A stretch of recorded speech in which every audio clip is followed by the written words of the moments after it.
Hi, everyone. I know some of you are experiencing some highs and some of you are experiencing lows and all of that in between. So I just wanted to do a reminder of the adaptive cycle because remember the core um, foundation of the growth experience, which is being in self-awareness, understanding where you are in a cycle, welcoming all guests, and then checking in with the heart method.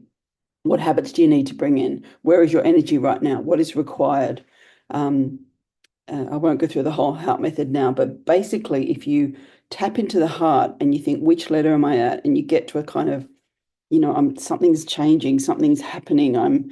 This is not feeling good, or I'm nervous, or I'm going to need some courage right now, but no, where am I going to get that from? So if you're in any of that kind of change, and it's really good to do this when you're really feeling well and excited as well, by the way, because that self-awareness, the business version of that is business awareness. How can I be in complete awareness of where I am in my business cycle? Okay, so I'm going to go through the 4 sections briefly, follow along with me. And if you, the invitation here is to have a think about where you're at and bring that to our next session. Okay, so let's start with, oh, by the way, I just wanted to say that this, I've got the reference there, and this is a pattern that shows up in nature. Was a mapped pattern used in biomimicry and ecology and biology. And I'm looking at how this cycle can be applied to a small business owner. And this particular image is from Regenerative Cultures by Daniel Christian Wall. But let me just give you my version, my little adaptation of this. So let's have a look at growth. That's where traditionally growth, and this is not growth experience growth, because as you know, we embrace everything, but growth in this cycle is the startup phase, okay? There's new opportunities, you're sort of realizing this business and this idea has legs, you're building the business, you're putting processes in place, even with limited resources, there is excitement and energy, and you're innovating all the time.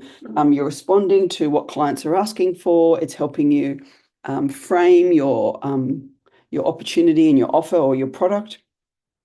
And it's just really good fun. It's like there's initial clients come in and then more come in. And, the whole launching the company is really good fun. And you think, yeah, okay, I've got a business.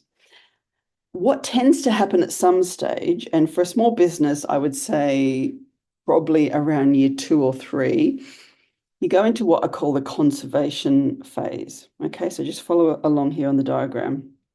And you might want to make some other notes here, by the way. These are just my thoughts. In this phase, you're established, okay? You maybe got some retaining clients happening. You've got your income goals are, they're quite good. Maybe they're being met, maybe they're being exceeded, or you're close to them. But you've got some processes you use. You've got a calendar link and you've got a website, and you have client meetings, and you turn up to do some marketing, even if it's not great. You're doing something. Things are operating pretty smoothly. You might be working some long hours, but there's a stability. Now, while this is a phase you think you want to get to when you're a startup, you kind of realize that there's, often you might be a bit tired by this stage and think, oh, wow, gosh, I've actually got to maintain this. So you can often get quite conservative in this phase, whether you mean to or not. You become, less flexible in what you offer or what you do. It's, you're not adapting as fast or innovating as fast as you are when you're brand new. You might be like, no, this is my offer. This is what I do. I'm going to stay here. I'm going to talk like this because it just feels safe. But unfortunately, that safety means we're not very resilient. It's great to have the regular clients and some kind of routine. And by this stage, you're probably needing some kind of holiday. But deep down that there should be some innovation, and you really are quite vulnerable to radical shifts of like clients leaving, or because you haven't got sort of that rainy day stash of money, or you don't have the innovation working in the background to be released at the right time. So conservation is, we all do it. It's nice. It's a little bit relaxing, but it's not, it's one thing happens and the business can crash. You can lose a couple of clients. You can be, market conditions can change. What happens? You might not be able to charge the same. A competitor comes in doing it better, all this kind of thing.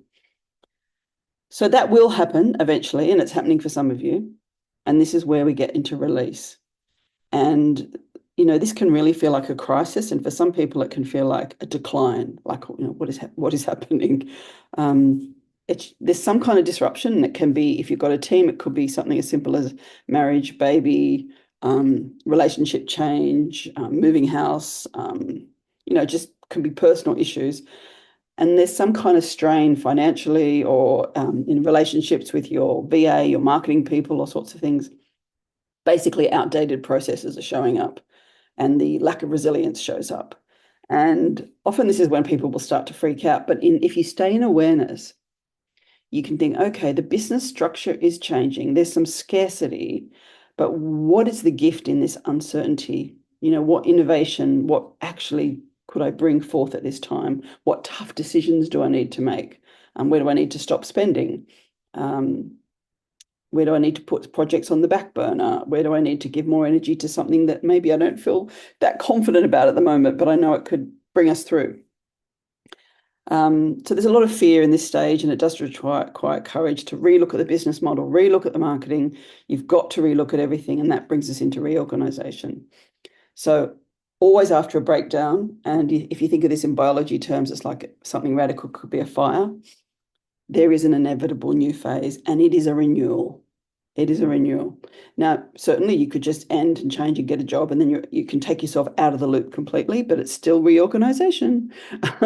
But if you're reorganising in your business, it's like, okay, I'm going to do this differently. I'm going to change my messaging or my processes or my products, my offering, my pricing.